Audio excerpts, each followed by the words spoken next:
Hello everybody, आज हामी पाइथनको latest भर्जनलाई कसरी डाउनलोड गर्ने भनेर सिक्नेछौँ।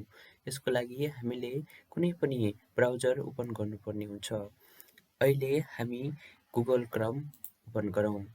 यसमा अब पाइथनको अफिसियल वेबसाइटमा जानुपर्ने हुन्छ। त्यसको लागि python.org टाइप गरौँ।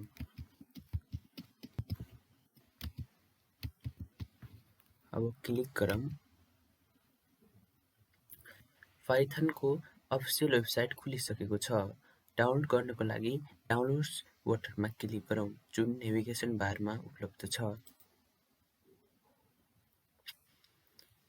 यता तपाईहरू हेर्न सक्नुहुन्छ, पाइथन चाहिँ विभिन्न डिफ्रेन्ट अपरेटिङ सिस्टमको लागि उपलब्ध छ, जस्तै विन्डोजको लागि लिनक्स, युनिक्स, ओएस, अदर्स।